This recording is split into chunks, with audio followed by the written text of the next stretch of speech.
Vamos continuar falando sobre a política também, né? Mas vamos falar sobre o discurso de Lula na ONU. Eu recebo agora a Elaine Silva, que é doutora em Direito Internacional pela USP, professora da PUC São Paulo, pesquisadora do SEBRAP e advogada em São Paulo. Elaine, sempre bom te receber. Tudo bem com você? Olá, Thalita, tudo bem? É um prazer estar aqui com você de novo e para falar de um evento um pouco melhor do que outros, né? Que são discursos e Assembleia Geral da ONU. Exatamente, né? Sorte a nossa falar sobre isso agora. Vamos lá.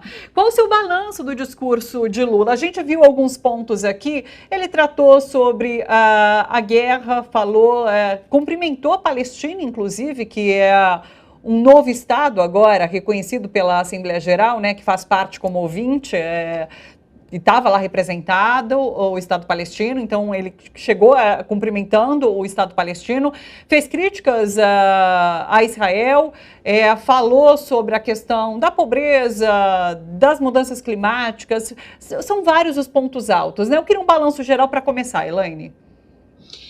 Então, Thalita, é só fazer uma observação com relação a essa questão da Palestina. A Palestina já é um Estado observador, mas não membro da ONU desde 2012. O que acontece é que é a primeira vez que a delegação com Mahmoud Abbas está acompanhando o processo e o conflito Palestina e Israel, na realidade, é um dos que está mobilizando toda a atenção nessa Assembleia. Então, de alguma forma, isso está tomando uma dimensão que está fazendo com que as pessoas olhem para isso de uma forma geral.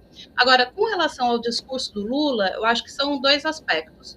Quando nós vemos o conjunto de temas que foi tratado, de certa forma, isso já estava dentro da expectativa. Era inescapável falar sobre segurança e falar sobre conflito, porque esse é o tema sobre o qual vai girar essa semana. A abertura da Assembleia Geral da ONU, na realidade, é uma semana de grandes reuniões. Elas começaram na sexta-feira e elas se estendem até o sábado, sobre diversos momentos e diversos temas, e todos, de alguma forma, estão passando pela discussão dos conflitos e da governança. Então, falar sobre conflitos, falar sobre crise climática, falar sobre democracia e desigualdade, falar sobre instituições de uma forma geral, eram temas que já eram esperados no discurso do Lula. A dúvida é como alguns temas iam aparecer, como o problema da descontrole do total, né, que assim, não tem qualquer tentativa de ter controle sobre as queimadas e as emissões de carbono pelas queimadas, iria entrar ou se iria afetar a inclusão do tema no discurso ou não, como a questão da reforma iria entrar ou não, e o que a gente viu na realidade é que o Lula ele tem mantido essa estratégia que tem marcado esse último governo dele, esse último mandato, de acentuar o discurso de sul e de país em desenvolvimento, pelo menos no seu discurso. Então, o que a gente vê é a retomada de alguns temas muito clássicos, como, por exemplo, a própria questão do colonialismo. Quando ele vai falar, por exemplo, da configuração do Conselho de Segurança e a exclusão dos países africanos asiáticos, falar da questão do problema da dívida externa, que eram temas que haviam, de alguma forma, saído do discurso dele no mandato prévio dele, que havia tomado uma outra dimensão. Então, cada vez mais se nota que o Lula está adotando esse comportamento. Agora, será que adotar esse comportamento vai gerar o impacto que o Lula está esperando, ou que o governo como um todo está esperando na comunidade, que é sempre a questão que vem em seguida, né? Que é a questão da liderança. Será que isso é suficiente para gerar? Isso já é uma outra questão. Ele busca, inclusive, abordar essas questões na tentativa de se colocar, se consolidar como essa grande liderança do Sul Global e a voz do Sul Global diante da comunidade internacional? É isso que ele dá a entender, que existe uma tentativa de se colocar como um dos grandes. Então, retomar os temas de dívida, retomar os temas de governança, de crise de governança, de colonialismo, falar de sul global, falar de desenvolvimento, falar de pobreza, falar de sistema econômico e desigualdade do sistema econômico, faz com que haja uma repercussão desse discurso nos demais presentes. Então, a gente consegue ver nesse momento duas reações, dois tipos de reações. entre os que participam, as delegações, porque a gente consegue acompanhar as pessoas se manifestando em redes sociais, as pessoas repercutindo o que estão falando no momento. Eu não estou em Nova York, estou em São Paulo, mas a gente continua em contato em rede com as pessoas que estão. Então, isso é muito bem recebido, porque esse tipo de discurso tinha sido abandonado por um tempo dessa agenda e do discurso do Lula. Então, retomar isso é muito bem recebido, principalmente porque esse ano se marcam os 50 anos das resoluções da nova ordem econômica mundial. Então, internacionalmente, está tendo toda uma discussão sobre 50 anos depois das resoluções da nova ordem econômica internacional, o que se conseguiu, para onde se precisa ir. Então, esse discurso ele está alinhado com as discussões de endividamento, com das discussões de desigualdade de recursos, de diferentes estruturas institucionais. Agora, um outro problema é o quanto que isso repercute na opinião pública de uma forma geral, o quanto isso repercute nos grandes espaços de poder. Porque o que a gente consegue observar é que o discurso ele foi bem recebido entre as delegações. E isso é muito importante. Mas, quando a gente vê a cobertura e a reação dos grandes atores nas plataformas e nas reações, o discurso do Lula ele não foi o grande foco de atenção. O foco de atenção que está sendo, por exemplo, o fato de, nesse ano, o discurso do Biden ter sido o último discurso do Biden. E não se saber, por exemplo, se aquele discurso vai ser o próximo dos Estados Unidos ou se vai mudar para um caminho totalmente diferente com a eleição do Trump.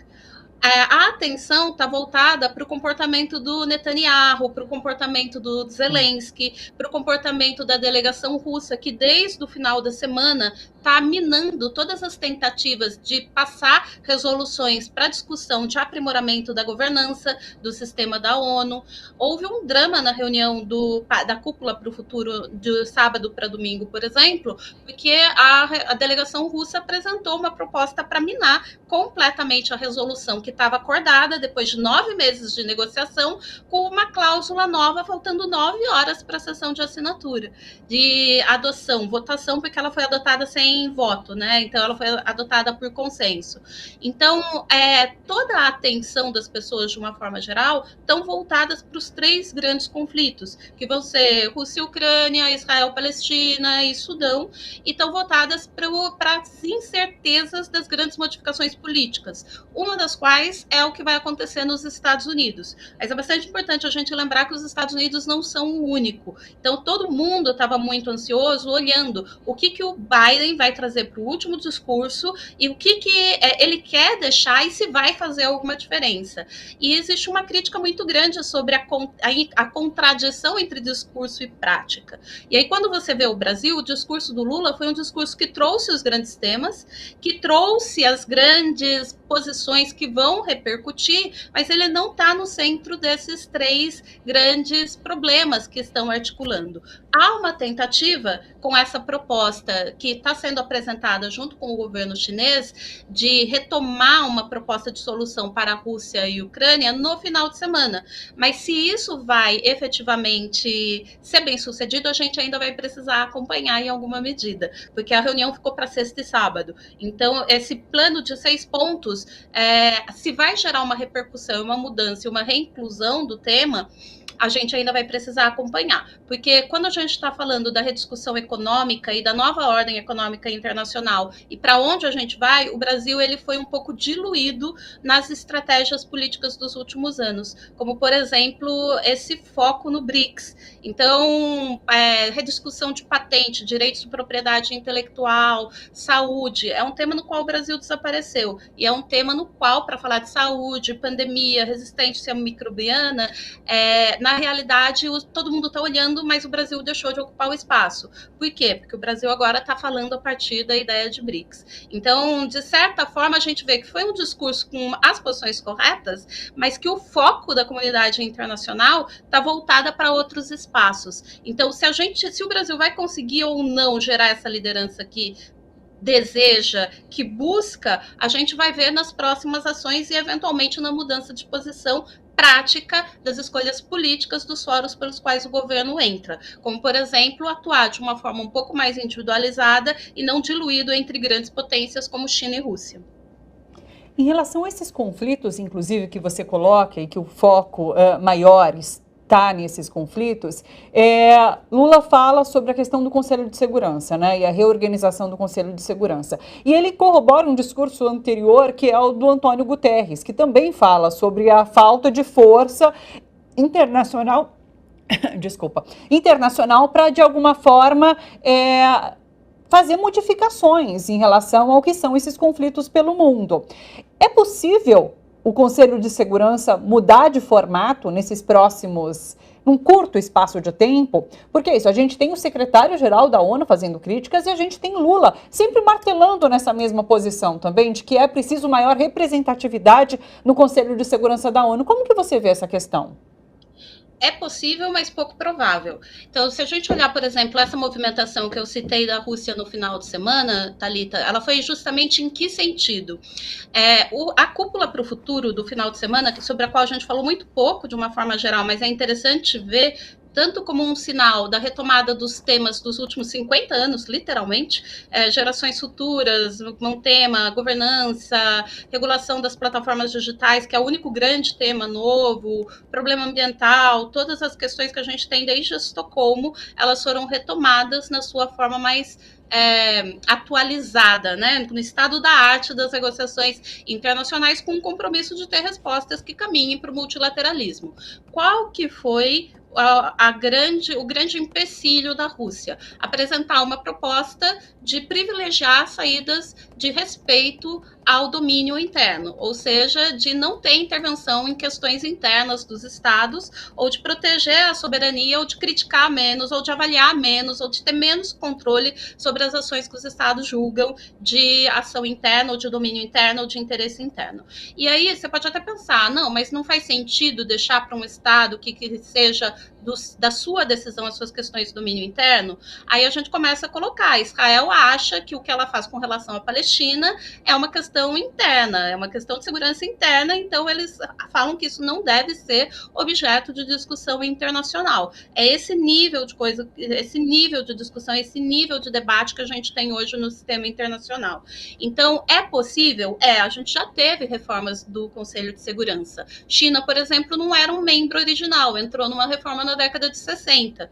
Então, já ocorreram mudanças nesse processo, ainda que poucas. A gente tem, desde a década de 90, um grupo permanente de negociação com 5 grandes grupos de propostas. O Brasil faz parte de um dos grupos que não exclui permanentemente o poder de veto, o que é uma mudança que não é exatamente no sentido de interesse de todos os estados. Existem alguns grupos de estados, por exemplo, que defendem o fim do poder de veto de alguns membros para que possa haver uma participação mais equitativa. Agora, num cenário que mesmo um documento não vinculante, como foram os 3 documentos da Cúpula do Futuro, recebe ataques dos estados para privilegiar a soberania interna em desfavorecimento de atitudes cooperativas em âmbito multilateral, é pouco provável que uma solução saia com os mesmos membros. Então, é possível que essas negociações elas se estendam por muitos anos. Mas isso, por si só, não é um problema,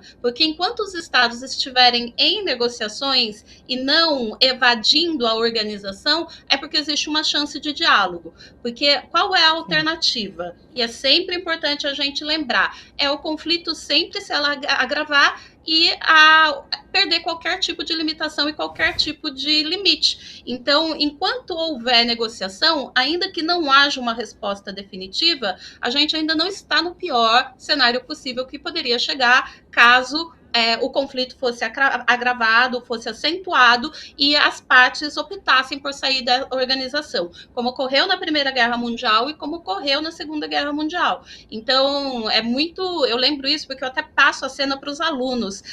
O Japão abandonando a Liga das Nações depois da invasão da Manchúria, porque a invasão da Manchúria foi questionada no âmbito do Conselho da Liga das Nações.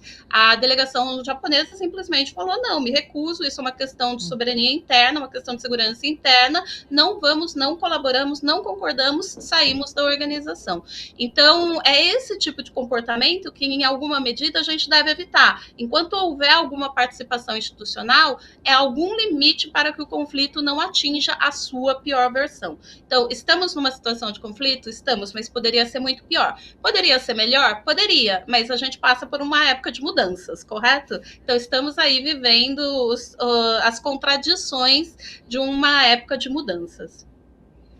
Puxa vida, vamos seguir acompanhando essas mudanças. Elaine, agradeço demais a sua disponibilidade aqui com a gente, os seus ensinamentos. É sempre muito bacana aprender mais sobre ONU e as organizações e as relações entre países com você, viu? Muito obrigada. Um bom dia, até uma próxima. Obrigada, Thalita. Bom trabalho por aí e olho nos discursos. Bacana. Obrigada, até.